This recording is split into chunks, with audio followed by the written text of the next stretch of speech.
This is my grandpa's talk show.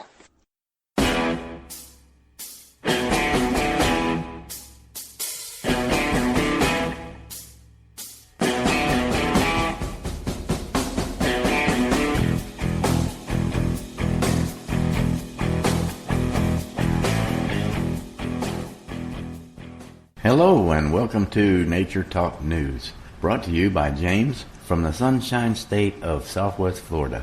Where there's nature, there's news. Hello and welcome to another episode of Nature Talk News. Today we are talking with Coach Mark from Atlanta, Georgia, who recently released a personal development book entitled Repeat After Me, where he shares the techniques used by the super successful, the same ones that he used that helped him retire before the age of 40. So we'll turn this over to Mark and see what he has to say about it. Hello, Mark. Hey, how you doing? Doing good. Awesome. I'm glad you got a hold of me to be on the show. What you sent me was very interesting, and so maybe there's some listeners out there that would be interested also. So first of all, how long now I see where you've been on writing this book for about 3 years. What inspired you to do this? Well, first and foremost, let me say thank you. I appreciate you even having me on the show and exposing me to your audience and to your listeners. So it's an honor for me to be on here. Essentially, what happened with me was I had a string of events that had happened. I've always been an entrepreneur all my life, and I started businesses ever since I was young. And while I was in college, I started a business right before I was about to graduate college. So I started this nightclub, and I failed at it miserably. You know, when we're young, we think that we know everything, and I was definitely one of those guys. Yeah. And I started this nightclub, and I mean things had gotten really, really bad for me, and I just completely failed at it. Me and my roommates, I mean things had gotten so bad that my car got repossessed. We had to steal food just to be able to eat, and it really just kind of like threw me to the ground, you know. And after that, one of the things that I learned, I learned a skill while I was actually doing the nightclub because I couldn't afford to pay anyone to do my flyers for me, my promotional material and whatnot. So I ended up learning how to do it myself, and then it eventually became a skill that I became very good at, and other people wanted to pay me to do that skill as well, you know. And I think that because during that whole time that I had the nightclub, I had all the confidence in the world before that, but while I was going through what I was going through, and it was just really a very depressing time for me, what ended up happening was I lost all faith and all confidence in myself. And so after I got out of that business and I was just kind of wandering around for a little bit, I almost went homeless. And like I said, things had gotten really bad. But I saw some other people that were out there that were doing the same things that I was doing, and they weren't quite as good as me, but they were making a lot of money. So it made me want to go out there and start studying these people and whatnot. So, fast forward, 10, 15 years, and I ended up starting a bunch of successful businesses and whatnot. And I just, I was always fascinated with human potential and human development. And I said, what can I do? Because I remember where I started from. I remember when I was completely broke. I didn't have any food to eat. My confidence was all the way down. And what helped me take my life to another level? And about 2 or 3 years ago, when I decided to kind of retire from all my businesses, I said, what can I put out that can help someone else that was probably going through the same things that were going through the same things that I was going through? What can help them take their lives to the next level? And then I just started putting together this piece of work called Repeat After Me. And that's kind of what inspired me to put that book out. Wow. Yeah. A lot of people try to find a different way to survive out there, and so it looks like you picked out a good one there to start with. And, yes. Yeah. So, what, okay, that might have answered a couple of questions that I had there. What's the biggest lesson that you learned from doing this book? And as far as what have you achieved through that? I mean, I know you said that you retired before 40. Wow, that's something I couldn't never done. So, well, I'll tell a little bit about that. So, because I kind of like really went through my story really, really fast. But so essentially what happened was after the nightclub finished, like I said, I learned this skill on how to do graphic design work. And I just decided to do it as a business. One of the things that my mentor has since told me that I've learned, I didn't know this at the time, but I've learned over the years is that if you want to be successful, the easiest way for you to be rich or for you to be successful is just to do what other rich and successful people do. Now, I didn't know this at the time, but I kind of almost, what is the word that I'm looking for? Like, I just said, you know what? I saw these guys. There was a guy that was living, at the time I was living in Tallahassee, Florida. And there was a guy that was living in Atlanta, and there was a guy that was living in Orlando. And like I said, they weren't, to me, in my opinion, they weren't quite as good as me. But these guys were successful. So you know what I did? I went in and just started studying what these guys did. And then I just started doing the same things that they did. As much as I was able to study them and whatnot, I just started doing some of the same techniques that they did. And that's how I was able to, I want to say that when I made up my mind to say, okay, I'm going to pursue this graphic design business, because before that I was about 23, 24 years old. I had made up in my mind that I wasn't going to go and get a job because I always knew that I was going to be an entrepreneur. So I had a lot of pressure from my parents to just go get a job because I had my college degree and whatnot, but I knew that just wasn't what I wanted to do. So, I was doing all kinds of odd jobs for people. I was working as a bouncer at a teen nightclub. I was working as a janitor. And I just said, you know what, let me make up my mind to focus all my energies in building this graphic design and printing company. And within about 6 months, I went from making, I was barely making enough money to survive. I probably wasn't even making $500 a month. And then in 6 or 8 months, I went to making almost six figures a year, And then within a few years, I was making over $1 million a year in that business. So I did that for a little while. And then back when the real estate market crashed in 2009, I was fortunate enough to have had some money saved up, and I just started investing in real estate. I bought about 12 houses that year, and right now I have about 18. And, that's what got me to the level to where I could retire before I was 40 years old, But going back to your original question, what was the best lesson that I've learned over the years is just that, if you want to be successful, you have to do what other successful people do, And one of the things I made a video about it today, and I said that a short order cook at Waffle House can never teach you how to be a gourmet chef, and that's not an insult to someone that may be a chef at Waffle House, but he just doesn't have the skills to show you how to be a gourmet chef. So if you want to be successful, you have to go in and study what other rich and successful people do. Wow. Yeah. You never thought of some of that, and two, while you were deciding what to do and how to go about it and everything, was there people that was telling you, no, you don't want to do that, you won't get nowhere?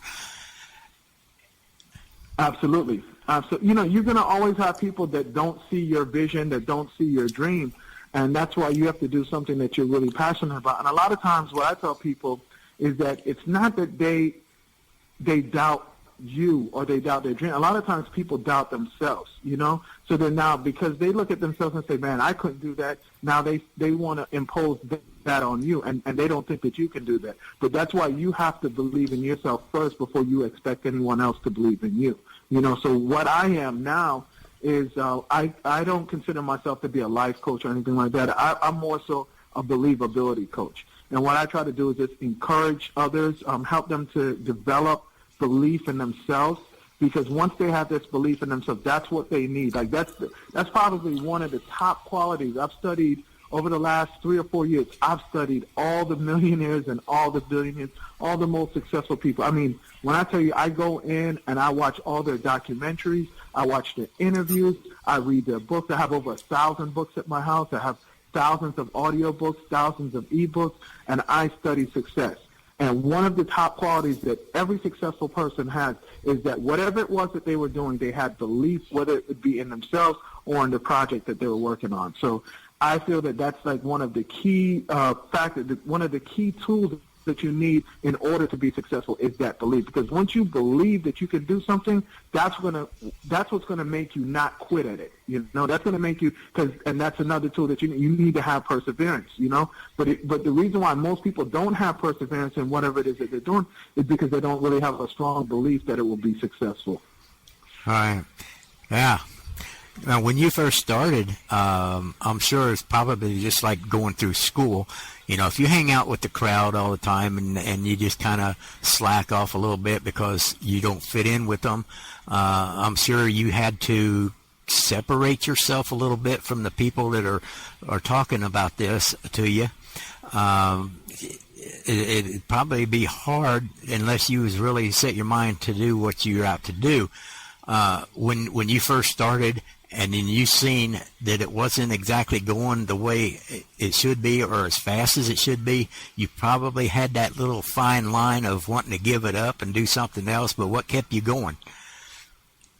Well, okay, to touch what you had said in the beginning about separating yourself from people, another lesson that I learned from one of my mentors is that you're going to be the average of the 5 closest people to you. And he said something like this: if you hang around 5 really successful people, guess who's going to be the 6th? Right. You are. Okay. If you hang around 5 really broke people, guess who's going to be the 6th? Yeah, there you go. You are. All right. You know? So, you know, the thing that I would say kept me going is that once I was able to have some belief, you know, one of the things that I do a weekly call that's called Power and a Half Hour, right? Well, I just did my 50th episode, so I'm 2 episodes away from doing this for you. I've done it every week for 50 weeks straight. Wow. And it's like a weekly teleconference that I do where people can call in. I don't charge any money for it. All I do is just share like secrets of success that I've learned and that I'm still learning today with others and I have thousands of people that listen to it every week. And the way that I format the show now is that I start off with 3 examples of people that have started off from nothing that worked their way all the way up to the top, right? Mm-hmm. And the reason why I do that is because once you see these examples of these people, you realize that these people started off at the same level that you started off at, you know? A lot of times we think that rich and successful people, that the reason why they got there was because their dad or their mom was successful or rich and they got a hand down or they got they received the inheritance, and that's just not the case. Even, you know, I went in and studied the 100 most successful people on earth, right? The 100 richest people on earth. And 73 out of the 100 were self-made. Wow. So only about 25% of them, a little bit more than 25% of them, were received whatever their wealth through inheritance, right? So what I've gone in and what I've studied, like when I study these people, I realized that these people started off just like me. I can give you example after example after example after example of someone that started off with absolutely nothing and was able to, because they had belief in whatever it was that they had, and they might not even necessarily have had the greatest idea, but because they had belief and they put some action behind what it was that they were trying to do, they ended up becoming really successful. Like the guy, his name is John Paul DeJoria. He owns the Patron Tequila Company, and he owns half of John Paul Mitchell Systems. This guy went homeless 2 times right before he ended up becoming successful. And he went homeless at age 22 with a young child. His wife left him and took all the money, and he ended up going homeless. And then he went homeless again at age 38, right before he started John Paul Mitchell Systems with his partner Paul Mitchell, right? And he didn't even have the money to start the business. They needed $700 to start the business. His partner put in $350, and he had to borrow his $350 from his mom. Right now, that guy's worth $4.9 billion with a B. Wow! Right? Yeah. I can tell you story after story after story after story. Like Jan Koum is a guy that came here to America from the Ukraine at age 16. Came to America from the Ukraine, couldn't even speak English, came with his mom, right, and they lived in public housing, right? They lived in public housing because they were broke. They didn't have any money. They were immigrants, came here from America.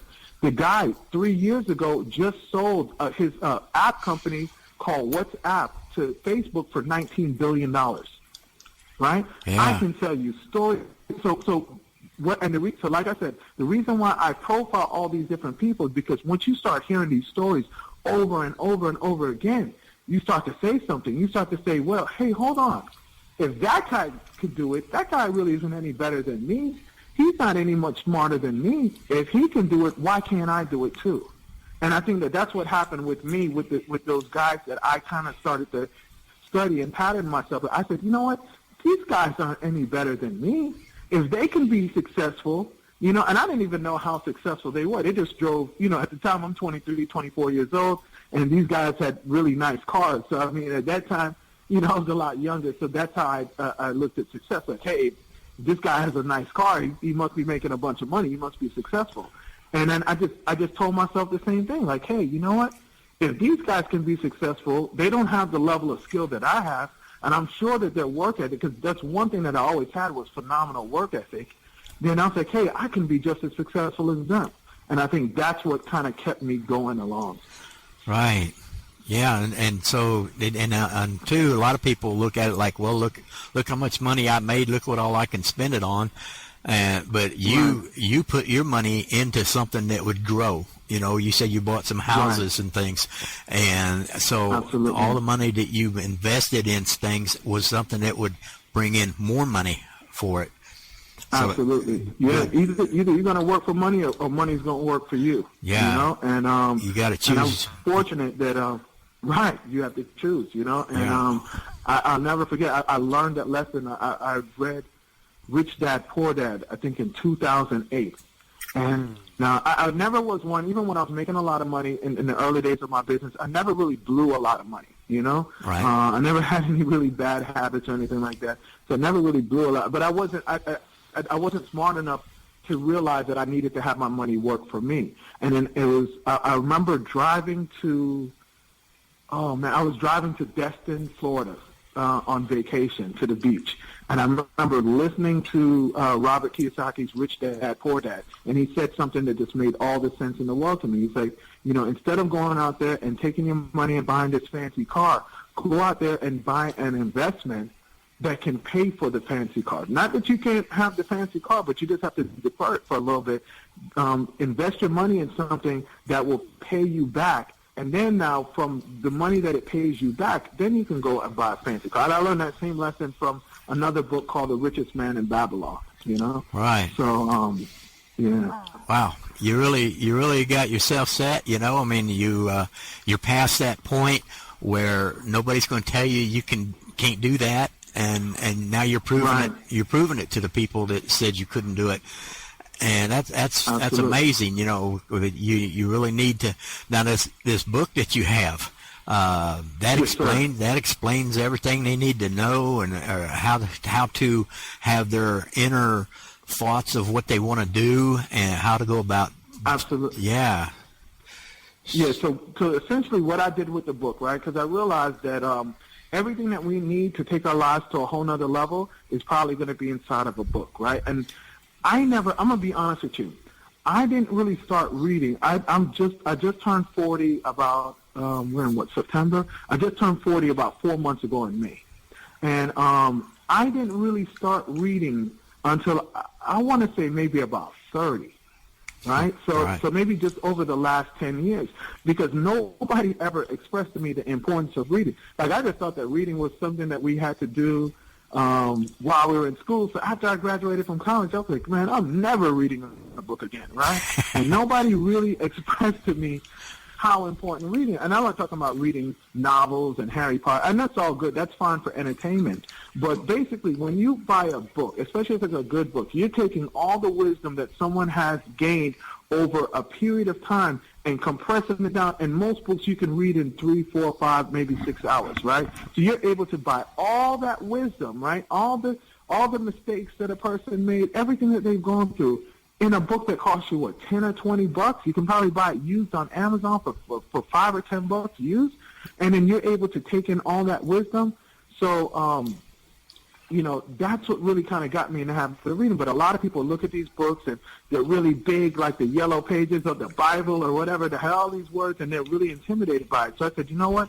I want to reach out to a demographic that probably doesn't read already. And I want to make a really simple book for them that they can read. They can invest 5 to 10 minutes a day, because a lot of people, we talked about investments and whatnot, and some of the investments that I made in real estate and whatnot, but the greatest investment that I ever made was investing in myself, Right. And so I wanted something that someone could actually invest in on themselves, even if they only have 5 or 10 minutes a day. They can read this book, they can learn something, and then not only just learn something, but actually apply it to their lives, because people say knowledge is power, and that's wrong. Knowledge isn't power. The application of knowledge, or knowledge plus action, equals power. So I can give you all this knowledge, but if you're not putting it into action, it's not going to do you any good. No. So I wanted to give people some jewels, and then they can apply what they learned in those couple minutes, and then they'll start to see change in their lives.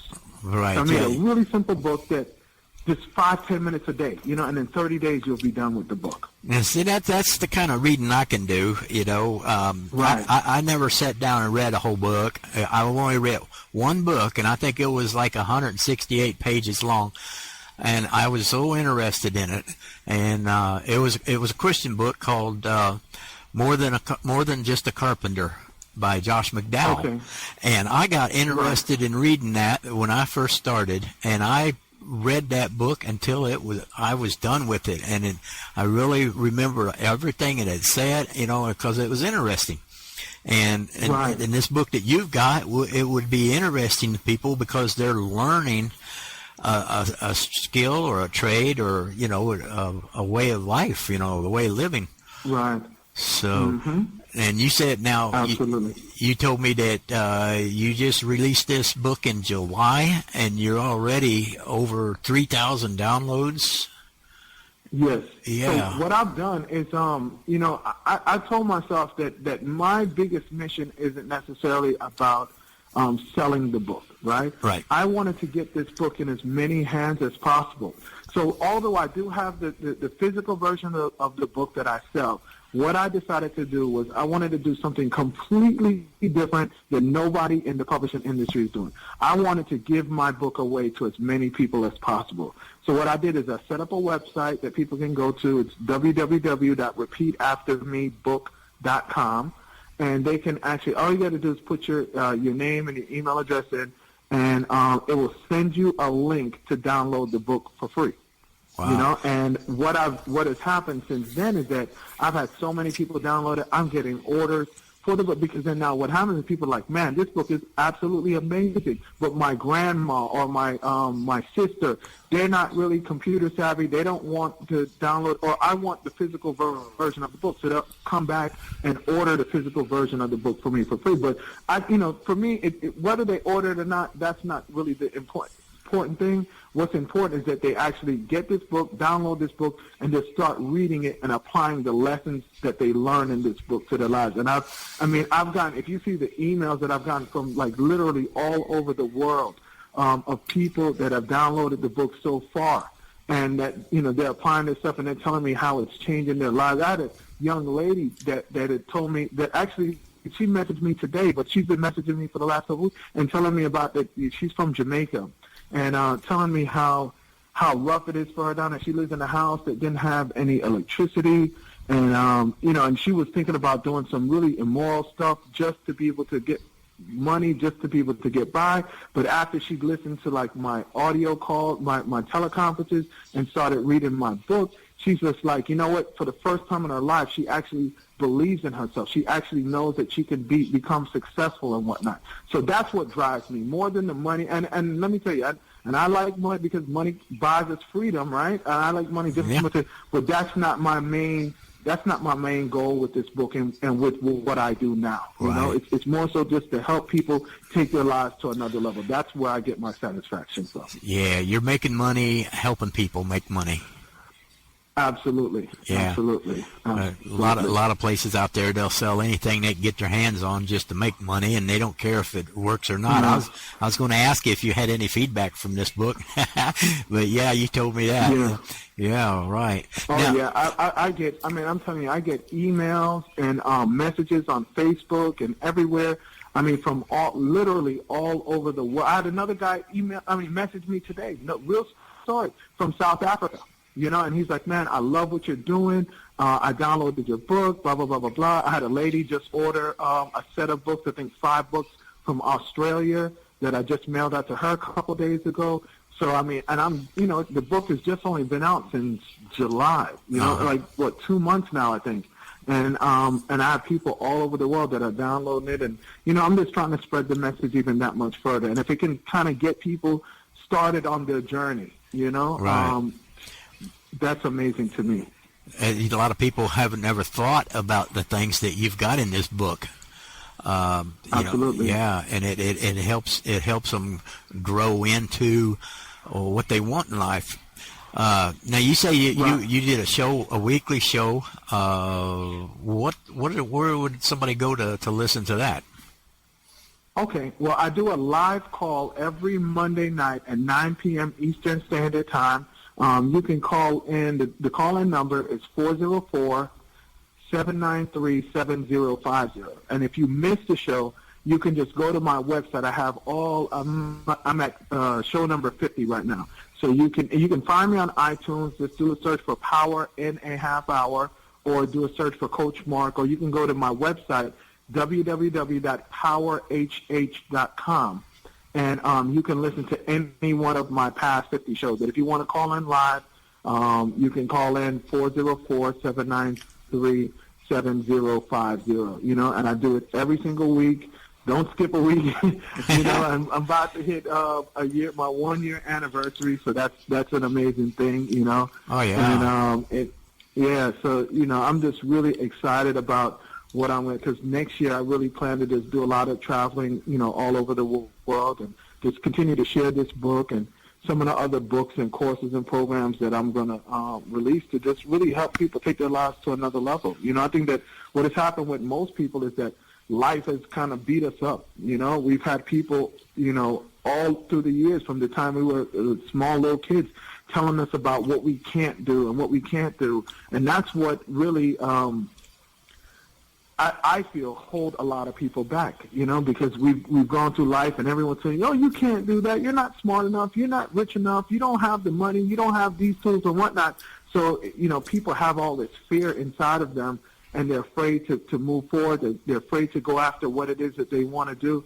And I'm telling them that, those are just things in your head that you're telling yourself, and you don't have to have all that. You can take your life to the next level. You can do anything it is out there that you really put your mind to doing. Right. It's like when I was growing up, back in the days, it was, I'm 62 now, but back in the day, Okay. It was always, you're going to be a fireman, you're going to be a lawyer, you're going to be a doctor, you're going to be, and as kids, all we wanted to do was get a job at flipping hamburgers, And right. So it kind of discouraged us, I think, in a way, because, Right. you're never too old to start into this.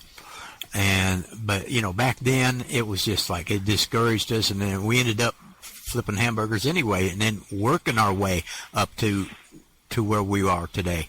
And Right. that's the hard way. You want to go the hard way, or you want to read a book and learn how to do it the easy way.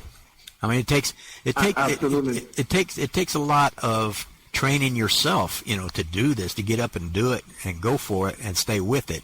Right. But this book will. That's why you have to tap into and that's exactly why you have to tap into listening to positive, encouraging type things every single day. And I think that more than anything else, that's what really helped me, is just tapping into people that are instead of listening to the people that are telling you why you can't and that you shouldn't and you're not smart enough, you listen to the people that are telling you why you must, why you have to, why you got to. And real quick, I just want to share with you a quick story. You just said that you're 62, and it reminded me of my son's grandmother.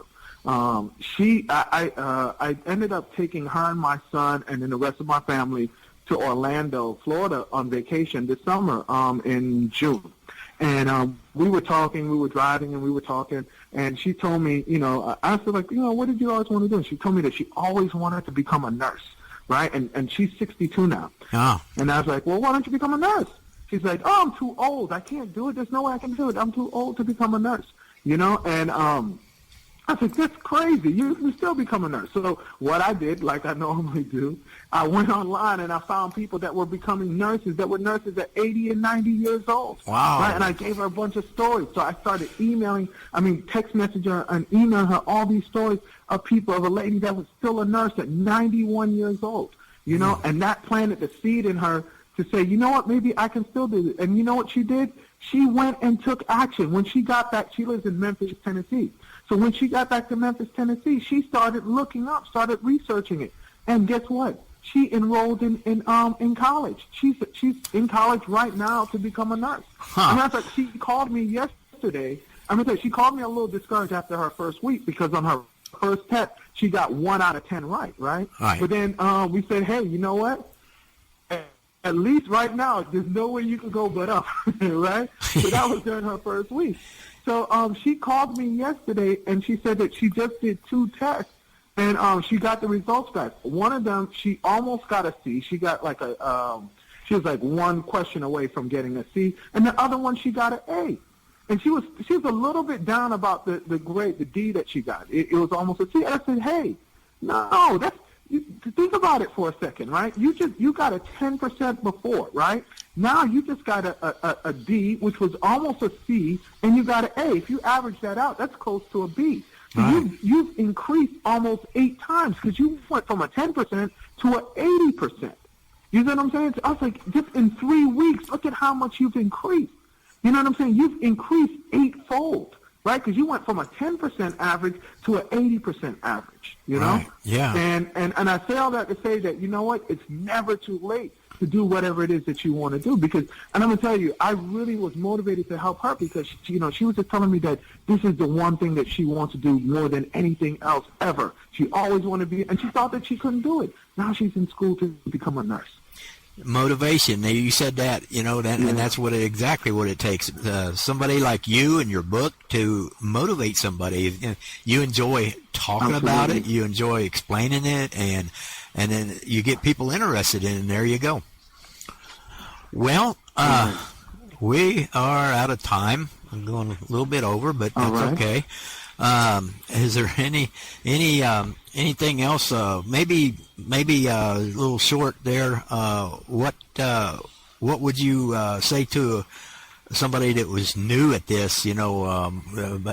Encouragement or anything like that. I know you said a lot about it, but what would you say to somebody new that was wanting to start into something like this for themselves? Get the book, read the book. Yeah. Absolutely. Get the book, download the book, www.repeataftermebook.com.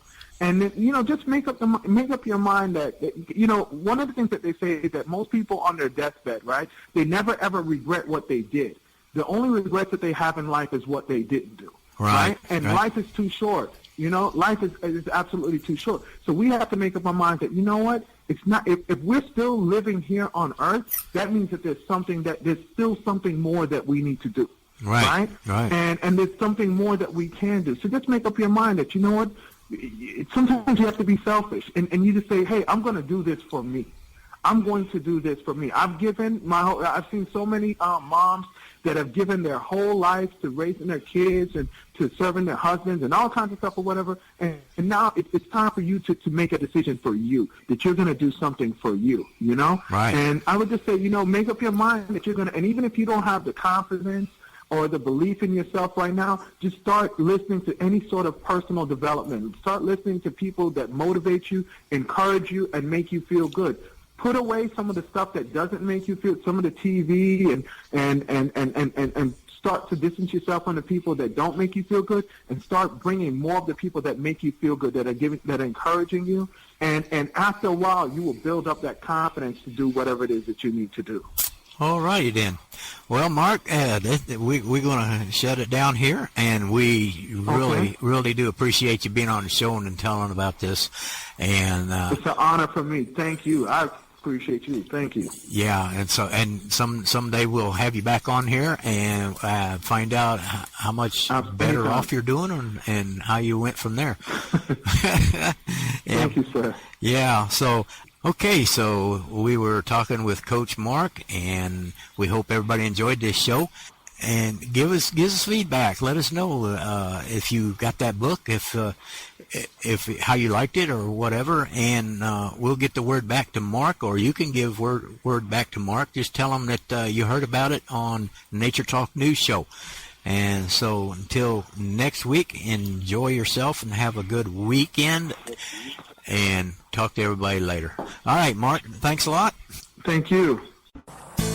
For more information about Nature Talk News, you can email us at naturetalk@outlook.com, or you can visit our website at naturetalknews.com, and there you can send us a message, or you can send us a voice message. Also, you can listen to each one of our episodes straight from this page.